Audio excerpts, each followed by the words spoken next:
Hello students, welcome back to your own channel H Study Platform. Today we will discuss how to score 80 out of 80 marks in Biology Class 10 ICSE exam. Scoring full marks in Biology Class 10 ICSE requires a strategic approach focusing on concept clarity, revision and effective answer writing. Here's a detailed plan to help you achieve that. So let's start the video. Number 1. Master the ICSE syllabus and exam pattern.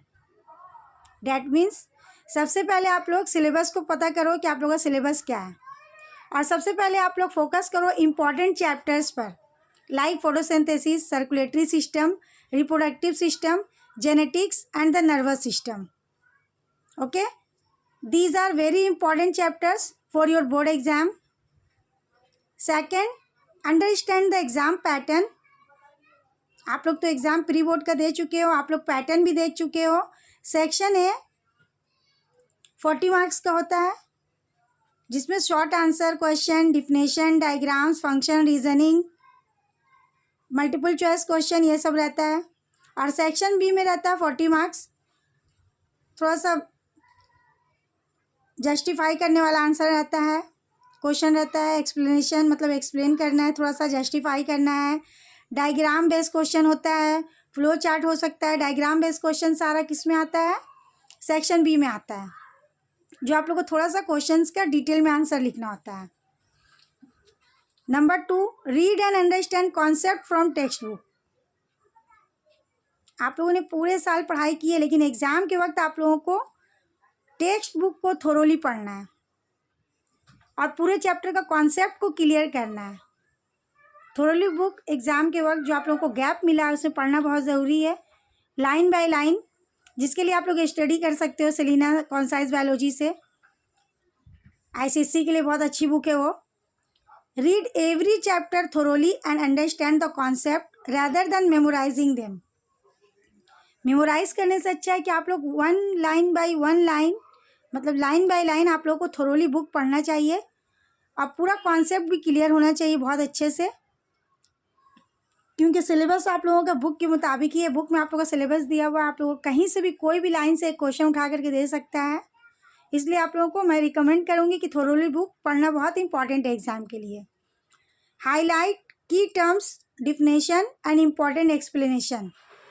की terms को, definition को, important explanation को आप लोग को highlight करना है. Number 3 है focus on diagram and labelling. क्योंकि आप लोग PYQ कर रहे हो या प्री बोर्ड के एग्ज़ाम में आप लोग देख चुके हो कि डायग्राम बेस्ड क्वेश्चन कितना आता है. डायग्राम बना हुआ दे देता है, क्वेश्चन पेपर में डायग्राम दे देता है, उससे मैच दे रहा है. ICSE या कॉम्पिटेंसी बेस्ड क्वेश्चन को आप लोग देख करके पैटर्न समझ चुके हो.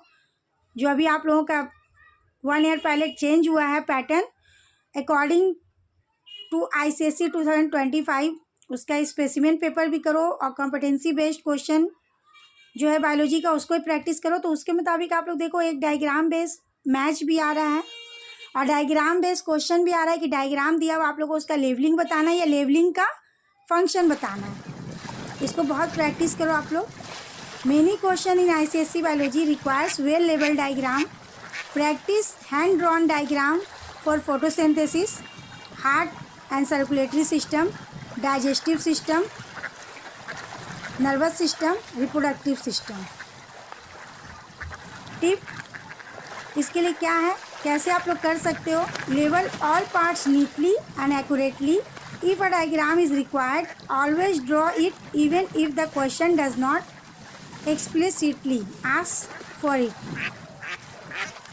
नंबर 4 है practice previous year papers and sample papers. Okay, ये आप लोग के लिए बहुत इंपॉर्टेंट है. PYQ करो और सैम्पल पेपर्स करो, कॉम्पिटेंसी बेस्ड क्वेश्चन करो, और ICSE का स्पेसिमेन पेपर जो 2025 में आया वो करो. Solve at least 10 years worth of past papers to understand requiring question. Practice ICSE sample papers and mock test within the time limit. Analyse mistakes and revise those topics again. Practice करते वक्त आप लोग की क्या गलती हो रही है, क्या मिस्टेक कर रहे हो, कौन सा आप लोग का वीक पॉइंट है, उसको एनालाइज करो और उस पर दोबारा से मेहनत करो, दोबारा प्रैक्टिस करो। नंबर 5 है write answers in the ICSE format, be practice, avoid unnecessary details, answer point wise. Point wise लिखने से क्या होगा कि एग्जामिनर को चेक करने में बहुत आराम होगा और आप अपनी बात को अच्छे से एक्सप्रेस भी कर पाओगे, प्रेजेंट भी कर पाओगे। Use proper terminology, right scientific terms instead of general words. Okay, कैसे आप लोग को अच्छा मार्क्स कर सकते हो, कैसे हाई स्कोर कर सकते हो, तो आप लोग साइंटिफिक वर्ड यूज़ करो, साइंटिफिक टर्म्स यूज़ करो जनरल वर्ड्स के जगह पर। Follow the marking scheme, definition based, write the definition as given in the textbook. Reasoning based, give a logical explanation. Diagram based, neatly draw and label diagrams. Difference based, write in tubular form. कोई भी अगर difference between आ जाए, distinguish between question है तो उसको tubular form में ही लिखो। Okay. Number 6, revise regularly with smart technique. High score करने के लिए बायोलॉजी में आप लोग को रिवीजन रेगुलर करना होगा और स्मार्ट टेक्निक के through use mnemonics and flash card for quick recall, make summary notes and mind map for quick revision, create a formula sheet for important process, photosynthesis equation etcetera, teach concept to a friend और say them aloud to yourself. Revision के लिए आप लोग one shot videos भी देख सकते हो YouTube पर और रिवीजन भी देख सकते हो, रैपिड रिवीजन, फास्ट रिवीजन या शॉर्ट रिवीजन भी देख सकते हो। लेकिन पहले आप लोग थोरोली बुक पढ़ लो, तब आप लोग वीडियोस देखना, तो आप लोग रिवीजन करना क्विक रिवीजन के लिए। नंबर 7 है टाइम मैनेजमेंट भी आप लोग को करना है, जिसकी वजह से आप लोग स्कोर अच्छा कर सकते हो। टाइम नहीं कम पढ़ना चाहिए। Time management during exam, spend first 10 minutes reading the paper carefully. जो आप लोग को रीडिंग टाइम मिलता है 10 मिनट्स 15 मिनट्स का, उसको आप लोग केयरफुली यूटिलाइज करो। उस वक्त अच्छे से पेपर को पढ़ के समझ लो कि इसमें कौन सा क्वेश्चन क्या पूछ रहा है। Attempt section A first, short and direct answer. For section B answer the easiest question first. Section B में आप लोग को जो सबसे ईजी हो, जो अच्छे से आता हो, आप लोग जिसका बिल्कुल करेक्ट आंसर मालूम हो, उससे स्टार्ट करो section B. Allocate time wisely, 1 mark is equal to 1 minute. इसलिए आप लोग PYQ प्रैक्टिस करते वक्त, सैम्पल पेपर प्रैक्टिस करते वक्त घर में ऐसे ही टाइम को लेकर के भी प्रैक्टिस करो कि 1 मार्क के लिए 1 मिनट टाइम दिया जाएगा एग्जाम हॉल में। Leave at least 10 minute for revision to check spelling, diagrams and missing points. Paper अगर हो जाए 10 मिनट्स भी बाकी रहे, 10 मिनट्स आप लोग बचाओ ताकि आप लोग उसको चेक कर सको, रिविज़न कर सको। लास्ट रिवीजन की कहीं पे आप लोग का स्पेलिंग मिस्टेक है या डायग्राम में कोई प्रॉब्लम है या लेबलिंग का स्पेलिंग है या मिसिंग है कोई पॉइंट, तो उसको आप लोग रीचेक कर सको और उसको करेक्ट कर सको। Number 8, avoid common mistakes, not labelling diagrams properly, writing extra unnecessary information. ये सब आप लोग को नहीं करना है, ये सबको अवॉइड करना है। डायग्राम का लेबलिंग प्रॉपरली करना चाहिए आप लोग को। अगर आप लोगों ने डायग्राम बना लिया और उसके बाद उसको लेबल नहीं किया तो फिर उसमें मार्क्स नहीं मिलेगा। इसलिए ये सारे मिस्टेक्स है जो मैं अभी बोल रही हूँ। Avoid common mistake, not labelling diagram properly, यानी प्रॉपरली लेबलिंग करना आप लोगों को। राइटिंग एक्स्ट्रा नहीं लिखना, अननेसेसरी इंफॉर्मेशन नहीं लिखना है। Missing out on scientific terms, scientific terms को मिस नहीं करना है। जनरल वर्ड्स की जगह पर आप लोग को जनरल वर्ड के बजाय साइंटिफिक टर्म्स को यूज़ करना है।